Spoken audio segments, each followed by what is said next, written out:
So glad that all of you have come to hear Wolfgang's amazing story. So, Wolfgang, if you want to come we need you up here. You have to sit up here. Sorry, but you do. So, get those skis going. Exactly. Get walking and marching it up there. Great. So we're going to turn it over. This is Chris, Wolfgang's son, for those who don't know. We all know Wolfgang, and we are just, again, so very thankful, Wolfgang, that you are willing to do this for us. So I'm going to turn it over to Chris. Thank you. Well, great.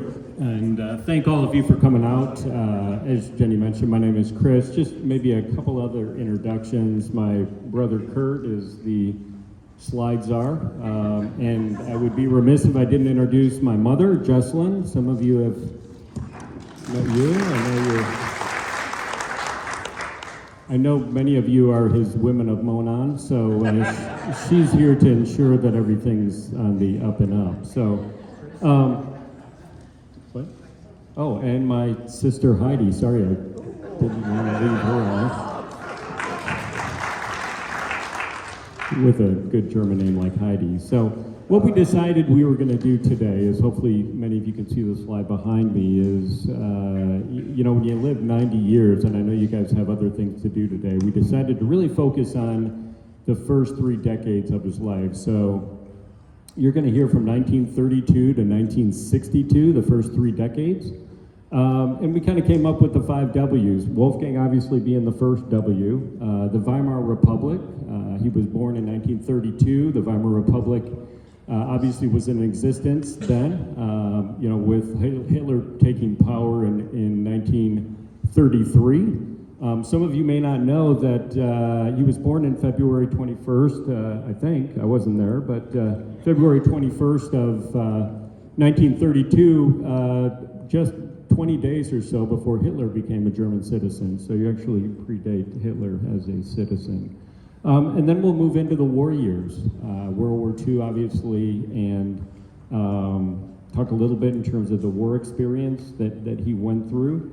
And then West, right? Both the escape to West Germany, but then also his immigration as he immigrated to the United States. And then we'll wrap up in the early 1960s with the wedding to my mother and the birth of my oldest brother, who was born in 1962. So maybe a bit of an overview in terms of the schedule or the map. As you can see, hopefully up here on the screen, and we've got it here on the poster as well. But just to give you a little bit of context, so born in Stettin in 1932, you can see here, hopefully in kind of the yellow. And then we'll talk a little bit in terms of his growing up period in Berchtesgaden area in northeast Germany, which was actually about what is today probably 1 hour west of Poland and 1 hour south of the Baltic Sea. And then obviously the escape to West Germany right around Lübeck. And then many years in West Germany, and then again his immigration, and as he immigrated to the U.S. in 1956. So, and then we'll talk about you know, his move from Benton Harbor, St. Joe, Michigan, to the Chicago area. And I don't need to tell you about him today because you guys know that. So that's where we're going. So let's start at the beginning, Dad, and you know, tell us a little bit about, you know, when you were born and where it was, and a little bit in terms of your family's move from Stettin to Berchtesgaden. Okay, I was born in Stettin, right here, and my real father I didn't know, and my stepfather, he did not fit into my grandfather's society. Use the mic. You got to use the mic. And so, what actually happened to my real father, I don't know. But the family got so far and they lose their memory. And in a way, my grandfather, he was a secretary of revenues for many years. And in order to get the lower class, my stepfather, out of the way, he bought a farm in Berchtesgaden, And in Burgstallert, it's where I grew up. It's where it's about, with the bike, we had about an hour up to the Baltic Sea, which was always a fun time. And here I had then 9 other brothers and sisters.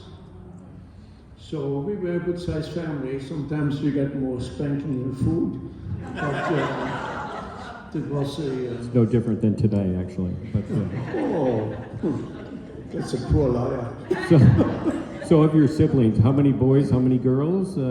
We were 6 boys and 4 girls. Okay, and they all like to visit the US, but they don't like to move. So I was here and I did fairly well. And where were you in terms of age-wise, in terms of the 10? This is, I was the oldest one on that picture you see down here. And It's on the screen as well, yeah. Yeah, I still remember the name in case you want to know. But do you see in this picture, we were raised there on the farm. We have all nice white clothes on. What do you think I get the nice clothes from?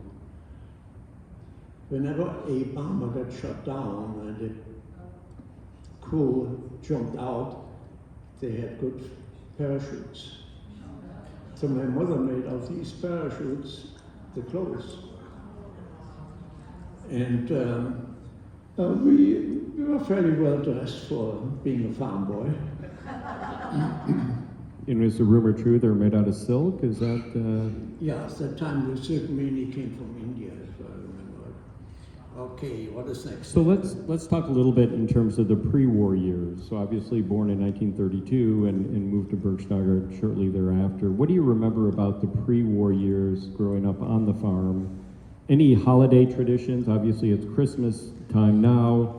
Any hobbies, any games that you played with your brothers or your siblings during the pre-war years? Well, it's this time of year. It's nice. We always went out feeding the deers with the sleigh. We went out there feeding the deers, and then we cut the Christmas trees, mostly in the morning, decorate them at night, in the evening or in the afternoon. And then the next day we had Christmas gifts. Okay, then of course we all had our jobs. Sometimes the babysit for my little sister like Liesel. We were a group of guys, and we had fun to, when the baby was in the stroller, who can run the fastest or push the furthest away? Every time the baby was in a street or in a ditch, my mother came around the corner. I think that's what we got. And then, before school, we were about 10, 12 years old. School, we had to milk the cows. Well, after a time, it's getting old. So we took the kids and gave the other guys work. And by the time we had to carry water about half a mile away, you don't waste the water to get washed. So by the time school came around, you start to get that farmy aroma. And in a way, we had fairly often we had a fight. But in the afternoon later, we were friends again. So, okay, what else was there? Oh yeah, and then at Christmas time, we always, the most fun we had was having, making toys for our smaller brothers and sisters. Like the clown, you know, they lift the arms up and down, and just like Jenny showed us in the water. So, in a way, but then the bad side, at that time in the early 30s, middle 30s, when we went to school, we heard always some guys screaming and crying and screaming. And one day we looked around the barn, and that's what we saw. There was a big real estate guy, and he spent these farm workers that they will do a good job for that day. So they get not their food, but their spanking ahead of their job. And of course we were scared that we may get something like that. But that was the culture at that time. All right. So obviously in 1939, World War II started. And, you know, given that you lived in Northeast Germany, what do you remember in terms of soldiers or airplanes flying overhead or tanks coming into your hometown? What changed, and what do you remember from those war years around the farm? The vividest things I have in my mind, I was in the Buchsbacher at the barber shop, and people came running down the street and they said, tank alarm, the Russians are coming. And so of course we all ran out. And we went to our school there was in a basement where we stored our bicycles. This is where they stored the Panzerfaust. Panzerfaust are the bazookas. And the bazookas, we all had ours. So I and two other guys, we went out there and then just north of the city, the first two Russian tanks came in there. And that was scary. Of course, the Panzerfaust is like a pipe hanging over your shoulder, and you hold it straight and you shoot right out. And we killed the cannons. We knocked the two Russian out, Panzer bazooka, that's how you call them. Yeah. And these bazookas, bang, bang. Is it coming again? Hopefully you're okay. Hopefully you're okay. In a way, all we had was the Panzerfaust, and then okay, there go my notes, huh? You didn't need those anyway. Nah, you don't. No. Okay, but there was just the tracks we damaged. Then the guys came after us. And we were running for our life. And the other two guys, they got killed. And when you run and you see your best friend, you know, all of a sudden he's laying down and looks at you and he is dead. You know, what do? Wait. So it's your turn or you run. And you learn how to run fast. Yeah, that was not so good. And then came the next day, as the Russians came, the real army came. See, we are fairly much on the way to Berlin. You know, from here, in a way, there's Poland, Russia, and so on. And we had all our wagons, covered wagons made out of it. And we went on with our covered wagons, everyone in there. In the woods, and my brother Manfred and he was a baby, and I just held him under my coat there, and we, when you are outside in the dark, outside on the farm, in the woods, when you hear tanks rattling, it scares the daylight out of you. But they didn't shoot us. But then the next morning we went up to the village, and the first thing we heard is that one of their biggest farmer there were 4 women, all their men were in the war. They were all dead. And they had an agreement that they were in the kitchen, around the table, they took cyanide, they were gone.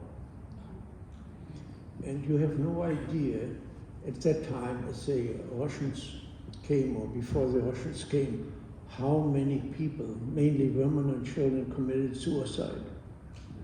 It's unbelievable. You wouldn't go a quarter of a mile without seeing, I still see in the 20s, the mother and the baby, and she just cut with a razor blade the veins. You saw this more and more because we knew how terrible it is when the war comes over, because these guys had nothing to lose. And if you lose a war, you have nothing to say. So that was some of our worst days we had.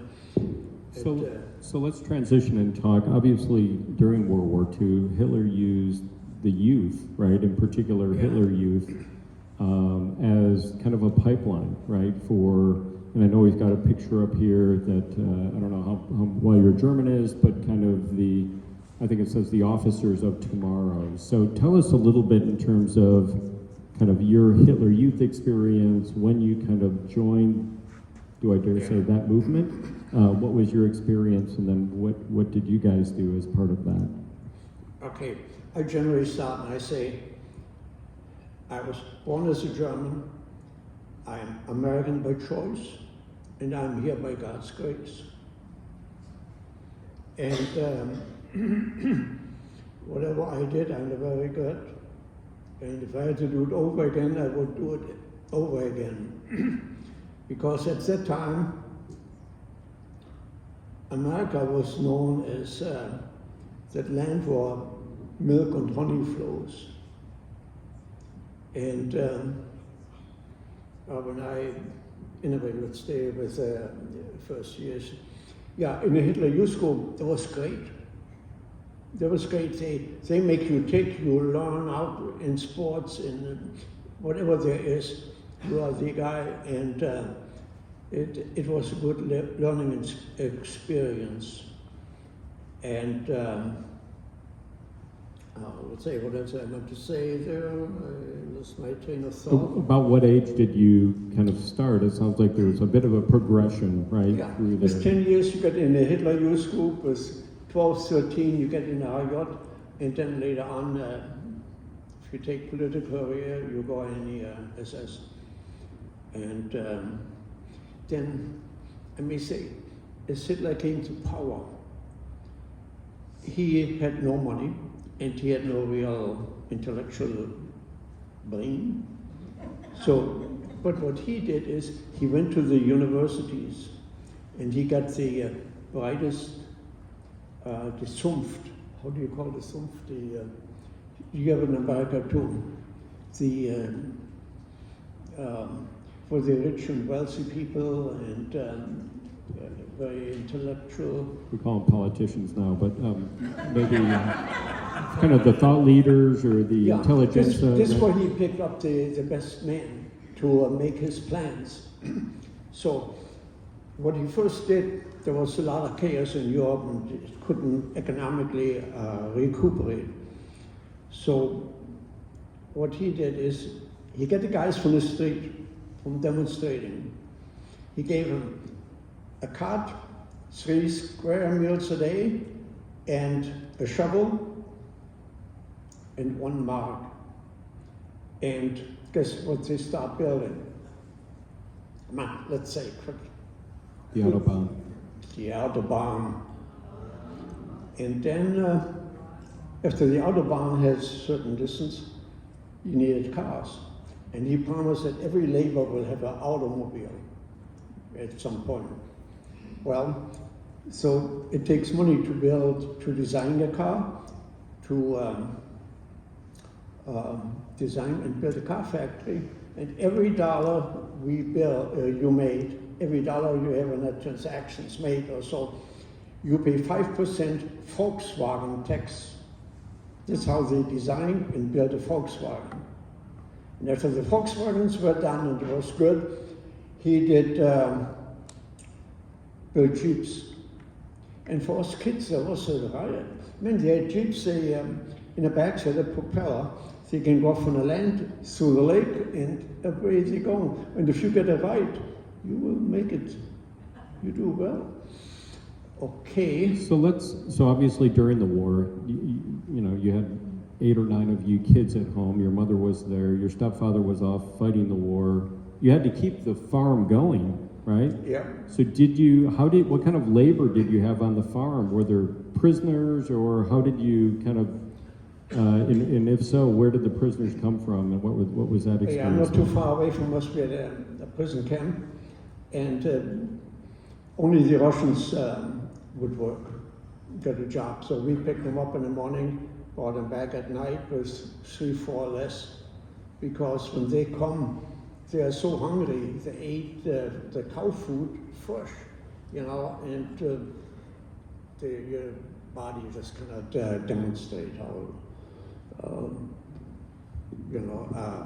cannot digest the food, so they just died on the way home, or even before they left the farm. But yeah, these guys, they get our horses, and when we were working on the farm, they got our horses.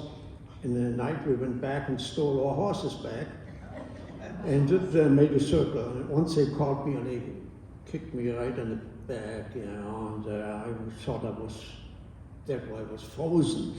But in a way, I made it through it. And then one other thing, you mentioned that you're the second oldest out of 10, right? Yeah. Your oldest, you only have one sibling older than you, Uncle Edgar, right? Who was born in 1930. Yeah. What was Edgar's war experience, and what was he able to do during the Battle of the Bulge? Yeah, no, Edgar, my brother, he was in the army. He was a tank driver. He was about 16, 17. And he was one of the bad guys who were at the Battle of the Bulge. And they had some good tanks there. But he got shot down about 3 times. And what the Americans did, they gave these prisoners to the French. And that was a revenge then, you know, the Germans were not gentlemen either in France. And so the French, they took the German prisoners, put them in a foreign legion, and then sent them to Indochina. You know, later on it was named Indochina, Vietnam. And 90% on the big castles, the big camps there, Dien Bien Phu, there were about 80% German Waffen-SS troops. Now, Waffen-SS troops, that means they were like the Marines, they were not politically. So this was their story. So let's transition and talk a little bit about after the war. What do you remember? Obviously, given where you grew up and where Berkshire was, you were very close, right, to the Poland kind of, right, Soviet sector. You were part of that Soviet sector. What do you remember about after the war, particularly immediately after the war, the Russians coming into your hometown? Now, the Russian, if you are the loser, you lose everything. And these guys, they didn't have nothing either. So they took our, I mean, when you see your animals are gone, everything else just disappears. And it was hard to take. So people had no food, and we had no much of sanitary conditions. And so we had typhoid. We had typhoid fever, and people died like the flies. They had just mass graves they built. They put the, I had typhoid also. And mine wouldn't heal. And typhoid, there are little ulcers in your stomach or in your intestine or wherever. And so they took me and operated me. In a high school basement, there was some so-called operating room, but there were real stones on the walls and hardly lights in there. And so they cut part of my stomach out. And I bought myself about 70 years. 70 years, you know, I lived with that. They did a good job. And I don't even know if this army doctor was even a doctor. You know, whoever can help you, they help. And now 10 years ago, 8 years ago, then where I had the incision, I got sick like a dog. And in a way. But I came over the home, and I was good. I was called the Wolfgang with this 7 lives or 8 lives. I think you far exceeded that. But, so as we talked about, you had 10 kids at home. I think we've got a picture of after the war of some of your siblings. Obviously, your brother Max passed away. Tell us a little bit about what happened to Max after the war and kind of the situation around that. Yeah, actually, we had a nice lake, Tolensensee in Neubrandenburg, and went fishing. But there was a little island where Hitler made the torpedo experiments for the submarines. And that island, that lake was kind of in a valley, and when the wind came over the mountains, then waves came up. And these waves, they are so tricky that every year you find some people drown. The boat tips over, and my brother, he was with 2 other guys out fishing, and they all made it. But Manfred, Maxi, he was about 20 feet away from the shore, and he was so exhausted he drowned. He drowned. We couldn't find him, but we were so close by the shore, and the other 2 guys went home, and this was on. But even now they try to think that Hitler had some secret weapon there in that little island, but they lose their lives. It's so small, so deep. Okay. So shortly after the war, obviously the Russians, the Soviets came in and they put you to work, right? So tell us a little bit about your first job after the war and what that job was and what was the working conditions. As you mentioned, you guys were the losers, right, after the war, and so what was that job and what was the working conditions like? I had our area is good for potatoes, sugar beets, grain, and so on. And so we had a sugar beet factory about a day's walk away. And these sugar beets, they're so long, so tall, it's a nasty thing to pick. And in a way, I had to unload them for the boxcars. I was 16 years old, and day after day unload sugar beets. It's getting not so sweet anymore. And I went home, told my mother, I'm going west. I'm going west, and she took some towels and made a backpack out of me. And so next morning, I will go to the train depot and go as far as I can. And I went to the border. I met 2 other guys there. Did they? But then to get. Were they looking for you? I mean, obviously you didn't show up for work the next day. What? Yeah, early in the morning, the next day after I came home, I heard in the forest some guys coming there. There was a police already there were after me because they want to see what happened to me, that I lost my job, that I went for my job. So as they came in the front, I jumped out of a window in the back, and away I went. And that was a blessing, because when you're 16 years old, you never went away from home, you never left town, and here I made my mind up to go.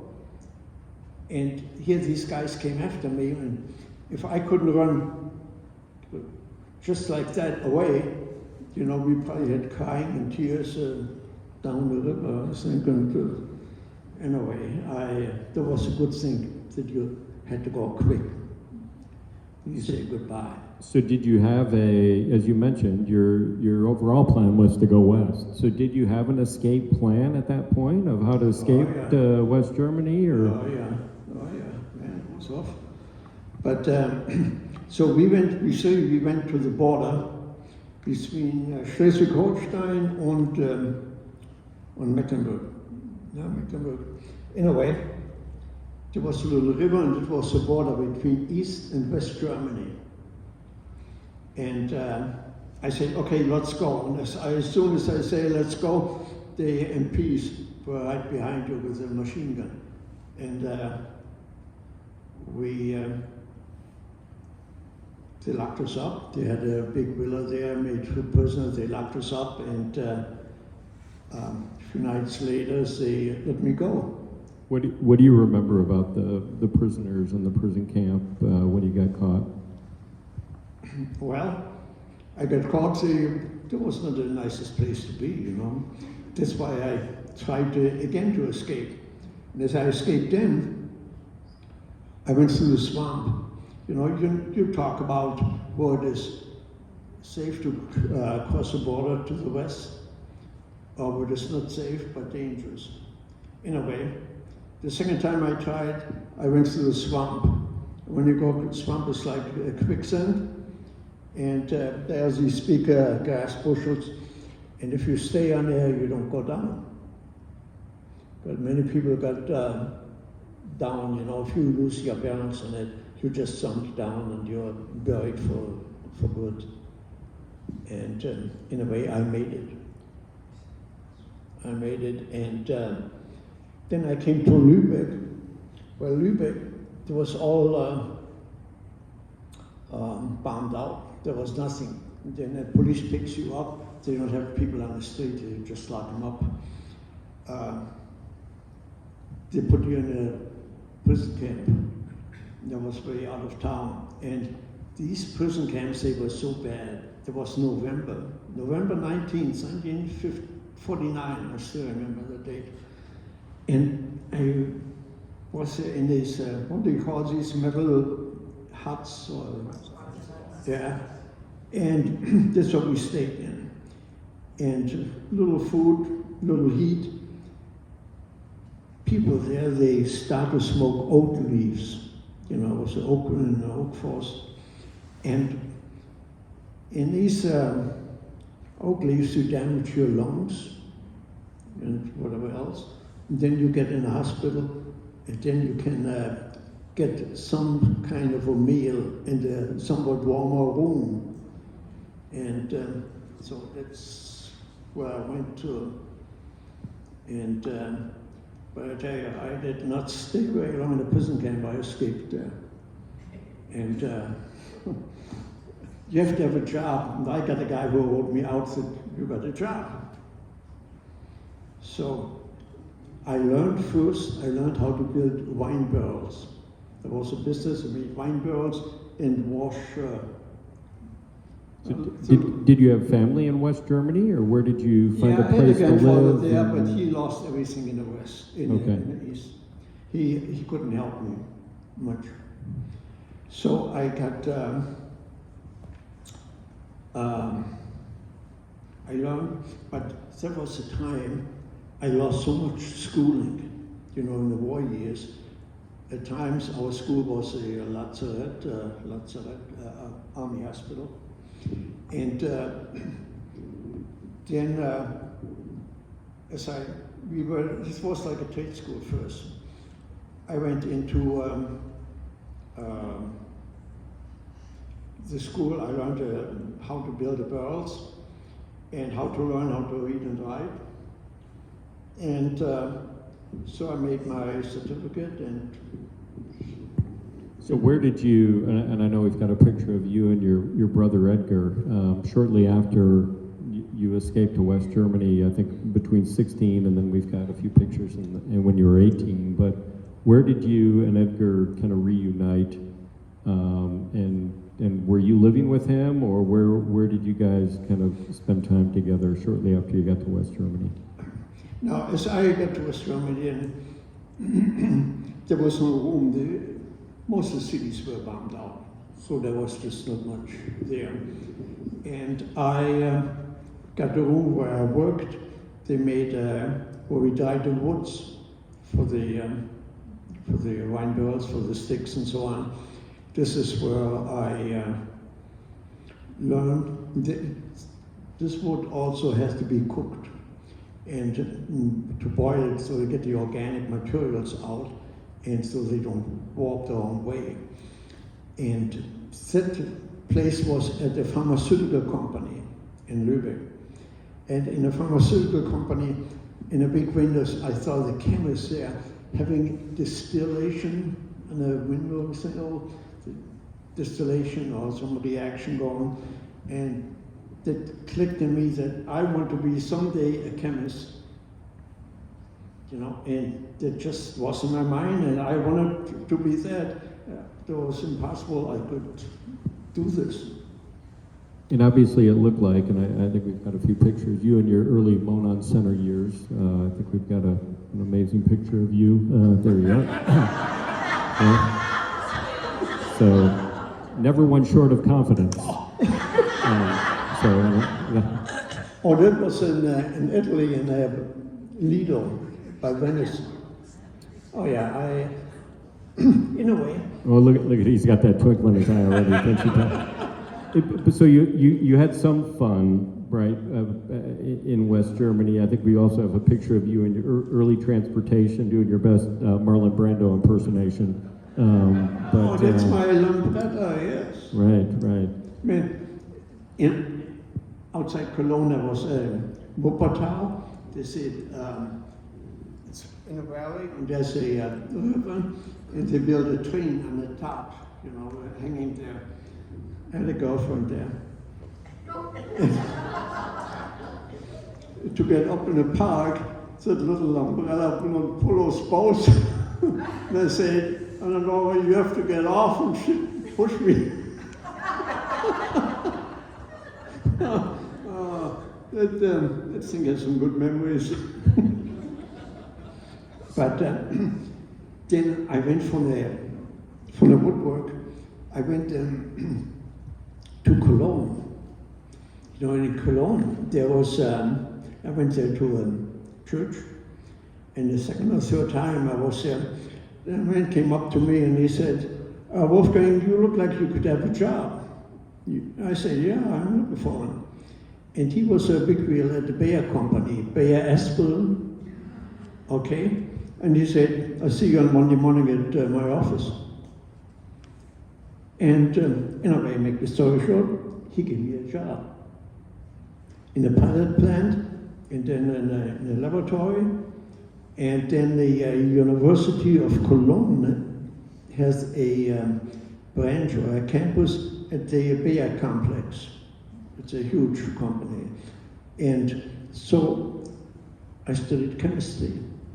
I studied chemistry day and night because I didn't have the background for it.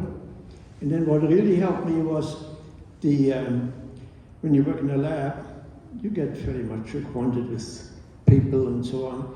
And the doctors in chemistry said, well, Wolfgang, do you have a test coming up? Yep, let's sit down and study. And that helps you hours of studying by yourself. So I thought it was a real blessing that I had some good help. What did I left out?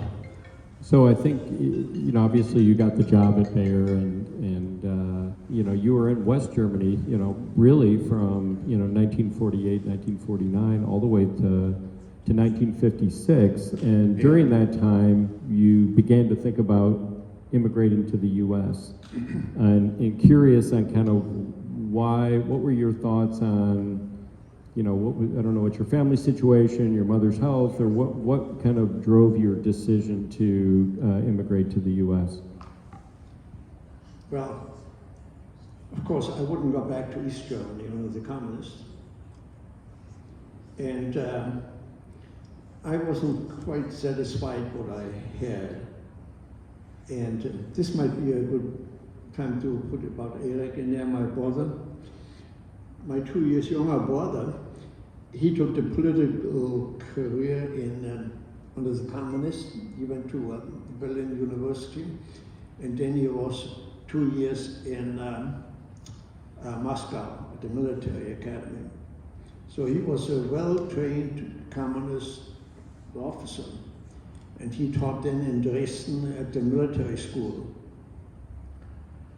And as the wall came down, it was bad for him and his family. And He was so well trained, he will not sign loyalty to the West German military. He lost his pension, his job. That was it. In 5 o'clock in the morning, he delivered newspaper. If you're a communist officer, you don't do such thing, period. And so for 2-3 years, he was without work. But his daughter and her husband, they both were physicians. And I think they helped him along. One day, they opened the newspaper, and there was help wanted. And he and his wife, Eric, my brother Eric, and Walter Wally, they applied for the job.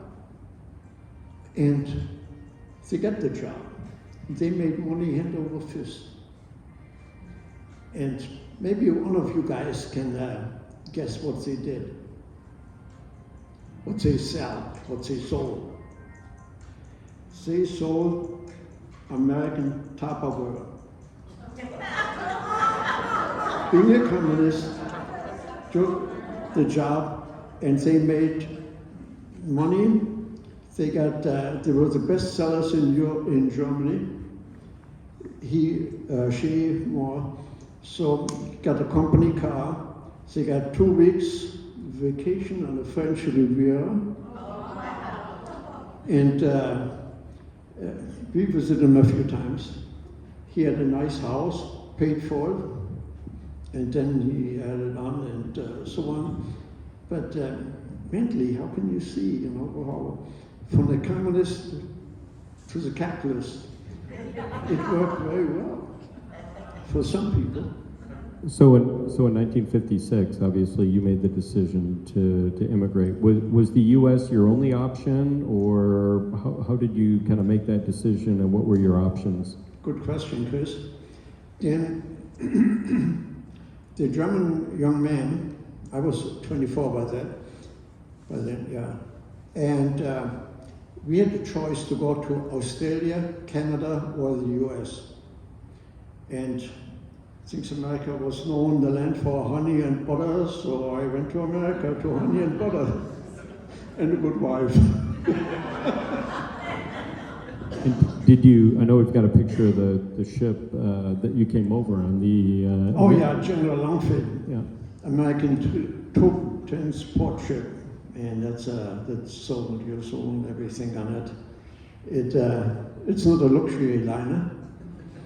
And when you're in the middle of a ship, I had a card, a 6 or 7 hanging mat up, because I was sure that when you get seasick, you know, you don't want to get the guys stuck on the top. So that was good, but in no time there was a group of guys and girls, we got together and we went up then in blankets and ropes there, though we don't get washed overboard. You like to get fresh air. You know, you want to. And I think we've got a picture of your youth group that you established on the. This is actually on the General Langford on his trip. Oh yeah, this was some of our. You know, when you're on a ship or when you're on the distress, it's nice to make friends. You know, it's nice to have friends to talk. You encourage each other. Oh man, what we will do in America? Oh, we conquer the world. So I went from, okay, I left Bremerhaven there, and I had a sponsor in Benton Harbor, Michigan, and he was a contractor. So I worked as a building houses in Michigan first. And I got some good blisters on my hands. So you were on, how long were you on the ship? Do you remember? Because 15, 16 days. Wow. That was long enough to get seasick. And what harbor did you come through? And I went to, they dropped us off in New York. Then I took the train to Michigan. There I worked as a carpenter. But then my English was pretty bad. So the guys told us, okay, cut all these trees down, and then the house will be so and so. And I said, cut the tree down, and said, and then you cut them up. how in the world do you cut the tree down and then you cut them up again?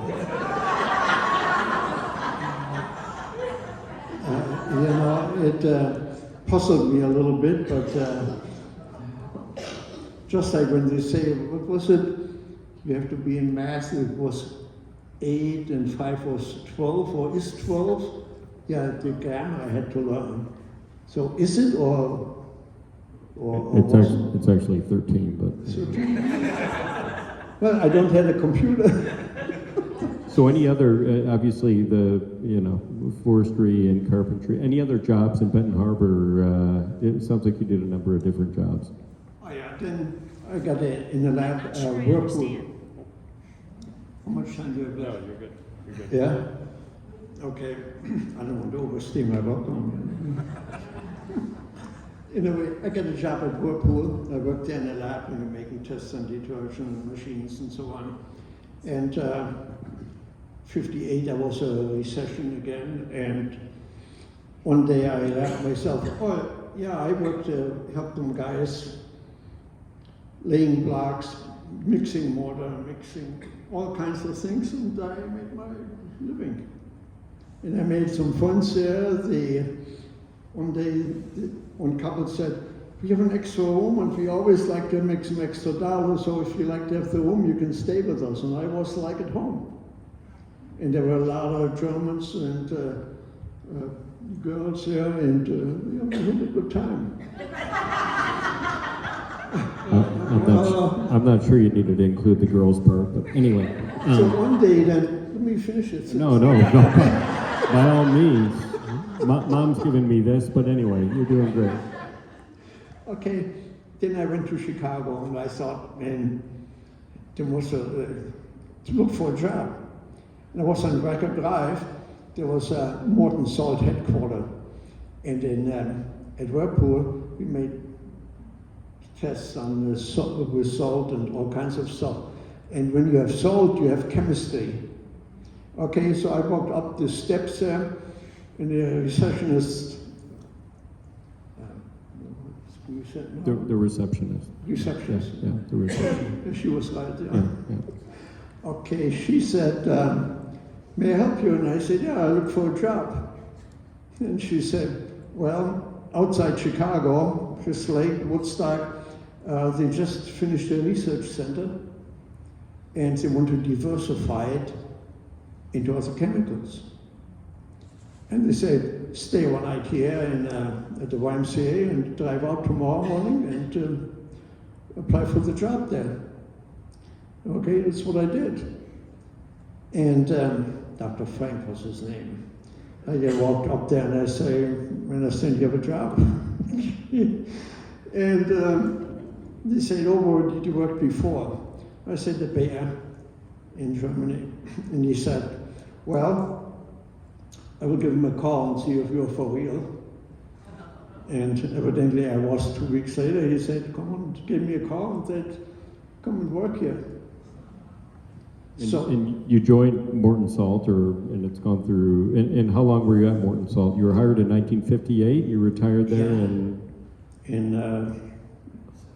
97, right? Yeah. So just short of 40 years. Yeah. It was a good job to work. It was a good lab. We had a nice park. And they had good girls out there. And, so, yeah, the one thing you're that... sitting here, so I can say so. So when you started your job at Morton in 1958, as you mentioned, you had one thing missing, which was a wife, right? Yeah. So tell us a little bit about... Jocelyn? Yeah, and where did you meet her? When did you meet her? And some of the circumstances around that. Well, that was like out in the countryside. There was nothing to do or so on.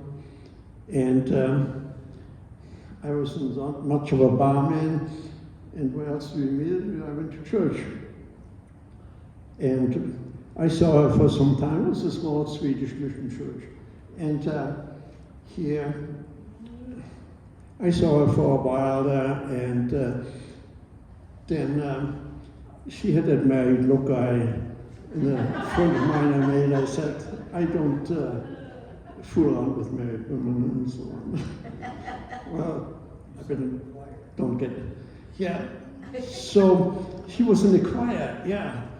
And so what other chance I had was join the choir. And I took her out for coffee that night.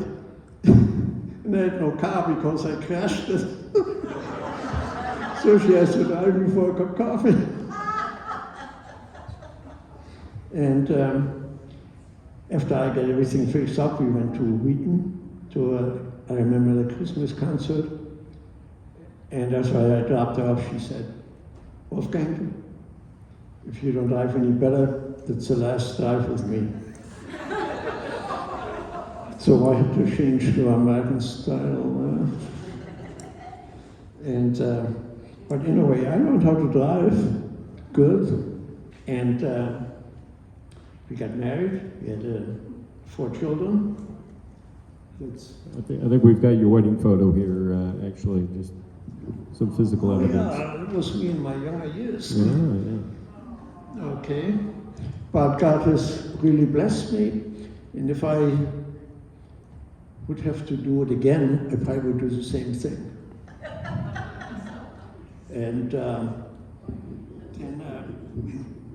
I always liked to have some sports. In Germany we had sports and so on. So I went, as we moved here, because of course he was here. And then after us, Kurt, he came here. But then we got some good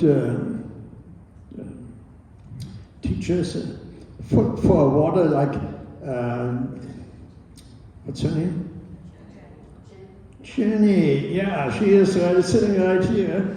And maybe you'd like to say a word, how nice, I just say the best thing from you then. No, we're going to put Jenny on the spot. Oh, my goodness. Do I put you on the spot? Right. He wants you to say what a good aqua student he is. Yeah. Is he good or he's just the oldest? That's the or both, right? Well, she is outside the water and we do our exercise. She can see my legs, how they move or don't move. And with the right side, we going and going and all. And Wolfgang, you're using your right foot, it should be your left one. Yeah, but at that time, my right foot was already 3 inches longer. As I got home, my wife said, how come you walk so strange? I said, Johnny pulled my leg.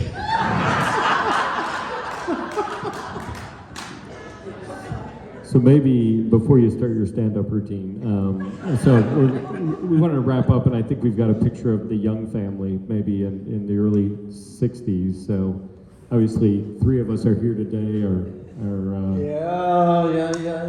Yeah. One of my older brothers, Doug, lives in the Tampa, Florida area, but that's just a few years ago. I'm the baby there in mom's lap, so I've grown a little bit. But maybe just to wrap things up, and I think we do want to have, I think we're at an hour, some time for Q&A. If there's any questions, whether it be questions you have about the pre-war years, the war, the escape, the time in West Germany, your time on the ship to the U.S., but any I know you shared a couple of things. Any closing thoughts just as you reflect on maybe just those first 30 years, right? And just, everything. Yeah. You mentioned you wouldn't change anything.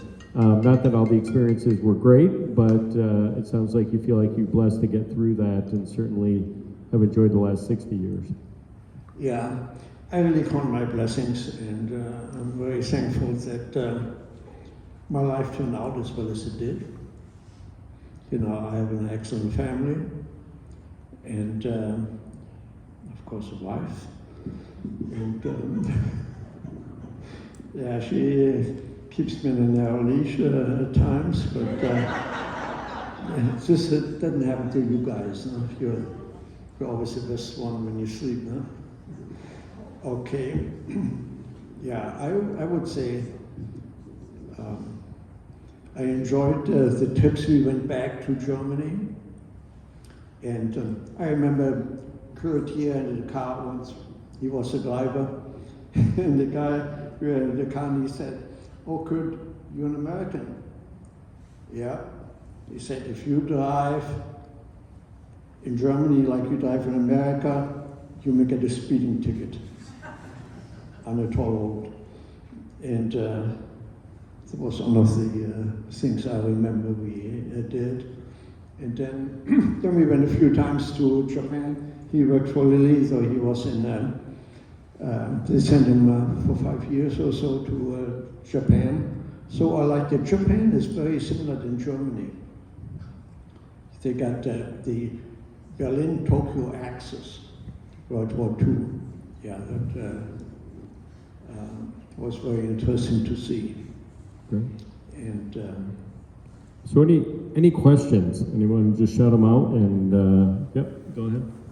Thank you very much. I'm sure everybody wants to thank you, for sure. And Wolfie, when you were talking about the early war years, and you were talking about the bazooka shooting. Yes. And it shot, Yes. from what I understand, it shot at children. the bazooka? You were shooting the bazooka at the tank. Oh, you yeah. had the bazooka. Oh, yeah. and the tank was coming The first two down. Washingtons, they got the taste of our bazookas. Yeah. Yes? So when you went to Hitler's youth school, is that what it's called? Did you see any indoctrination happening in there? Yes. Hitler, he knew that if he closes the churches, if he arrests all the ministers, that he cannot win. So he put a program, what they call positive Christianity. And positive Christianity was very skillfully made. If the school had any kind of an event or graduation or so, you have to register, and they come first as Amen, Stadtschutz, or Stadtverwaltung. They come and they give their talk, they give their spiel, and they have a group of youth there playing the trumpet, playing the drums, and really sets a tune. And you sing the song, and that was it. You want to belong to a winning group. You want to be there. And so he won a good influence of the youth. And he said, the one who wins the youth wins the country. And they had a very, very good programs. That makes you tick. But then later on, we paid dearly for it. Maybe back to the bazooka. So they had their bazooka. They shot the tank. Unfortunately, the tracks on the tank were damaged, but the soldiers inside the tank came out with their machine guns and were gunning down his friends. Right? That's what. Yeah. Other questions? Yes. How did you get your sponsor when you were coming on the ship? You had to have a sponsor? Yes, I had to have a sponsor, and I came over with the, how do you pronounce this all? World Alliance, Baptist World Alliance. They had an organization where you can register, and they made the plans for me and found a sponsor here. Yes, good question. So maybe a little context. So I believe the U.S. Congress passed a Refugee Act of 1953. And as part of that Refugee Act, there were certain criteria by which, individuals from Germany, and particularly, also East Germany that had escaped, could immigrate either to, as you mentioned, the U.S., to Australia, I can't remember the third place, Canada. And so he qualified, but as part of that Refugee Act in 1953, you had to have a sponsor, right, by which you could come to the U.S. And I think you had to live with your sponsor family. Was it 2 years? They were responsible for 2 years for me. Yeah. But I don't want to bother him, I thought I may go to Chicago and find a job, and I did. Other questions? I think we had. Jenny did. Okay, I'm sorry if I missed this, but when did you come to know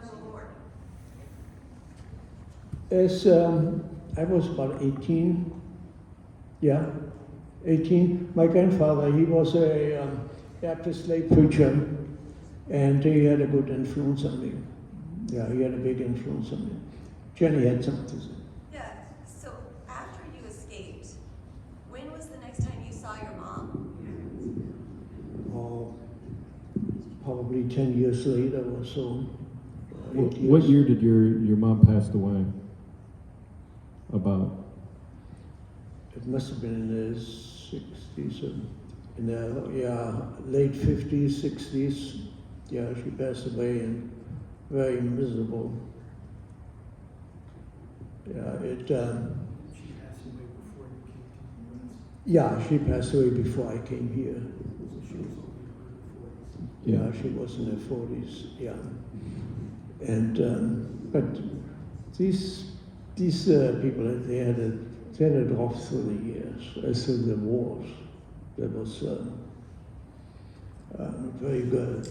Well, and maybe a related question. So there were 10 of you, right? Yeah. 6 boys and 4 girls. Obviously, Max passed away shortly after the war, so then there were 9 of you. How many of them ended up, after the war, obviously there was chaos, right? You had people, East Germany, West Germany. Shortly after the war, how many of your siblings wound up in East Germany versus West Germany? Well, after the war came down, all came over. Right. And But you had, obviously, Eric Yeah. was in East Germany, Rosie was in Yeah. East Germany, Lainey was in East Germany, right? yes. But you know, they had their good times too. You know, their good chance to rebuild, but very, very hard, very cumbersome. Yeah. It. The bad thing is you cannot visit anyone under the communists. You cannot visit anyone. You cannot go anywhere unless you get a permit. Tell us the circumstance around your youngest brother, Manfred, and how did he get to West Germany? I seem to recall him and you mentioned your brother Eric, right, who was a communist and part of the East German military. What was the circumstances around Manfred's? Yeah, no, Manfred, he was a rebel, and he was in. Eric took very much care of him because my mother was already dead then.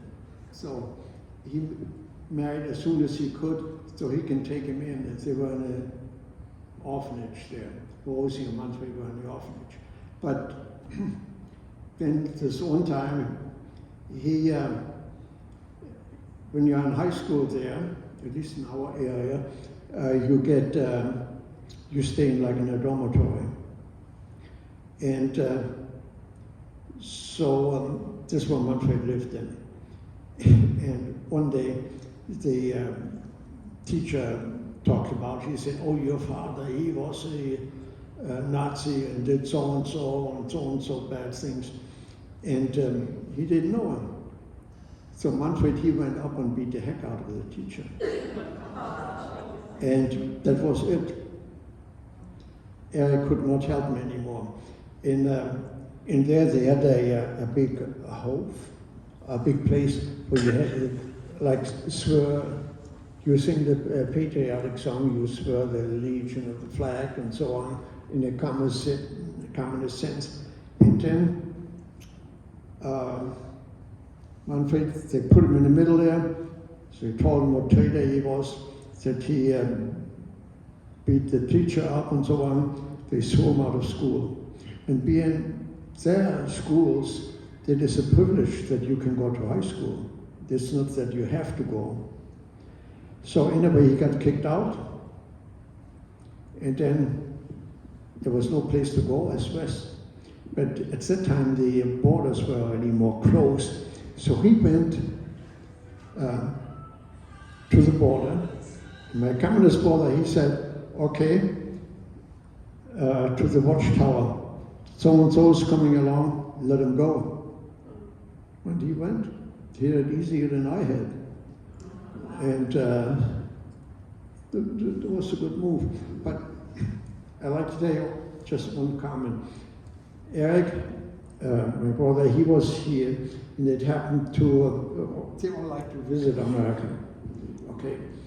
And we went to, in Rockford, this one church, they had patriotic concerts for the 4th of July. It just happened that he was here. And so there was an outside stage, what do you call this? Anyway, outside stage, they did patriotic music. And Eric, he was singing with all the people got up and sang, and he was singing, he knew every word of it. And I said, just, Eric is singing this American patriotic song. And he said, oh, that's some other kind of. And he learned it in a military school in Moscow. Can you imagine it? And as we walked out, he explained it to me, and he said, we as communists, we are so accused of propaganda. This year, this is much better than we ever can produce. I could sense that the people wanted to be there. They wanted to be there, they wanted to listen to it, they wanted to take part in there like everyone else does. And how can a country lose? I was really impressed. You know, how can a country lose, you know, when with this kind of a music, patriotic music and so on. And anyway, it was really interesting. Great. Other questions? Yep. When were you in Germany, or had you already escaped? When did you learn about the extermination of the Jews and others? Way after the war, yeah. Not too far away from around Berlin, and so they had, it was horrible. But I mean, like me, comment, around Berlin, that's for Ravensburg, I think is one. You know, in Ravensburg, there are about 60,000 Germans got exterminated. 60,000. And this is as he got to power, as he, and this was mostly the intellectual class. You know, people which really know what is going on. You have to be 100% with them or against them, or you're with them or you're a dead man. But can you imagine, there was not one Jew. There was all German intellectual people. It's horrible. And then, of course, he went after the Jewish people. It's a tragedy. It's horrible. Yeah, between Berlin and Bergsteiger, where I grew up, there were two kind of concentration camps, right? There was Ravensbrück and I think Oranienburg as well. Yeah. Right. Yeah. And we've had opportunities to visit those when we were over in Germany for vacation between those two, but Yeah. certainly a moving experience. Yeah. Other questions? Yes. Yeah, early in the war, when you were living on the farm, did you have any communication to know what was going on in the rest of the country? No, very, very little. The mostly, well, we had a little radio. And in a little radio, you hear about, here, we conquered Poland in a few weeks. Next thing is French. We conquer French in the next few weeks, and so on. French, it's a good. The French built I think it was a Siegfried line or a marginal line, a huge fortress wall with all kinds of guns and war equipment. It's impossible that the army could penetrate this. So what Hitler's army did, they went around Belgium, and went from the side into France and from the back. But the French built this fortification so good, they couldn't turn their guns around to shoot them as the German army came. They could not turn around. Just one direction, and it was toward Germany. And so, of course, the German army went in and cleaned their wine cellars out, and the ammunition storage and whatever else. Okay. Yes. There's a picture up front here, you standing in front of a house. What is the house? That was our farmhouse. Yeah, that's why I grew up in. We had, Yeah, so over the years, we, even as early, I think in the 60s and the 70s, and actually the 80s, I was there in the 80s, and then I think this picture here was in 2006, as I recall. I think Kurt's got it, maybe it's in the backup, or not. But it's on the poster. That's the farmhouse that he grew up in.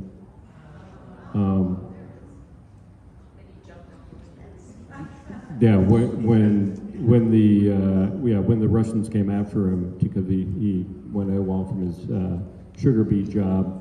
That's the house, and if you see the picture where all the kids are lined up, it's really actually right along the side of that house there. so, yes, And I have two questions. When did you become an American citizen, and did you ever become an actual chemist? an actual what? Chemist. When did you become a U.S. citizen? Shortly after I got married, her father made sure that I would be there.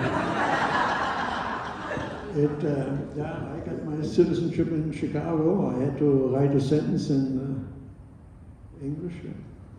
And A couple of weeks before I was born. okay. Yeah. We have the document, so we know it's. What about chemistry?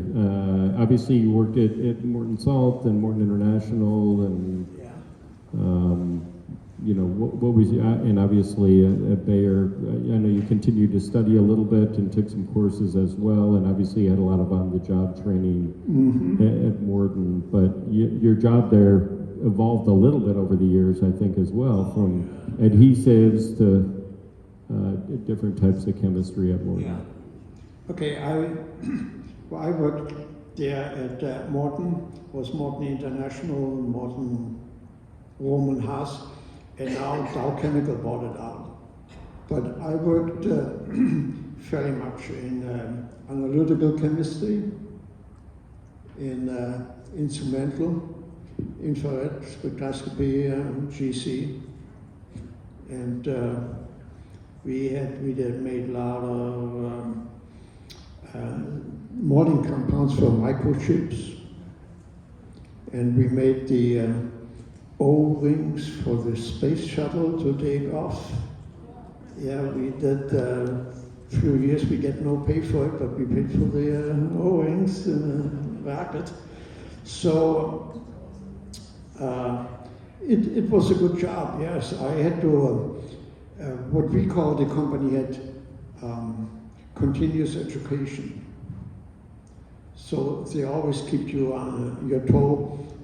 And I went to infrared school and as well as GC and you name it. One of my favorite memories, I think most of us kids remember, is they did a lot of packaging and adhesives for packaged food, things like Oreos and Nabisco and all these other things. So sometimes, as maybe you've experienced, you buy food and you're like, it tastes like plastic or it doesn't taste quite right. So this is the guy that got to analyze, so why does the food taste strange and what is the adhesive in the packaging? So frequently, and I don't know, maybe we're all gonna die of cancer, I don't know, but he would bring home, right, all these food, because he would get all these samples to analyze and he would determine that, I assume there aren't any carcinogenics or things in it, and so he'd bring home these packages of food and chewing gum and other things that he had I was analyzed. big in analyzing vapors, you know, residual monomers and so on. And that was interesting. I meant to say something else that slipped my mind. Okay, couple more questions. Did you ever actually meet Hitler?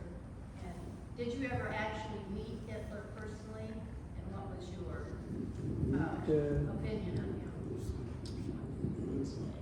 Say it again? Did you actually meet Hitler? I know at your No, school you had some of the regional.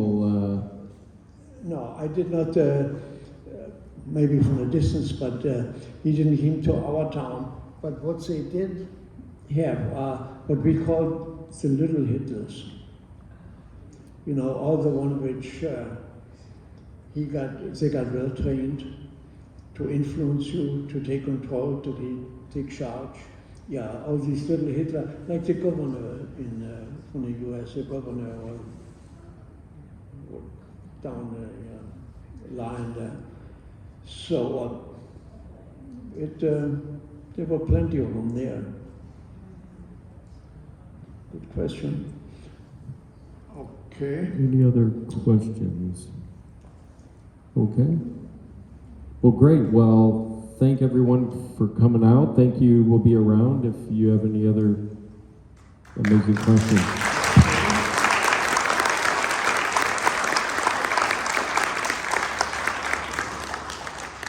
And Wolfgang, Ginny's not going to cut you any more breaks. She doesn't cut anybody. Yeah, but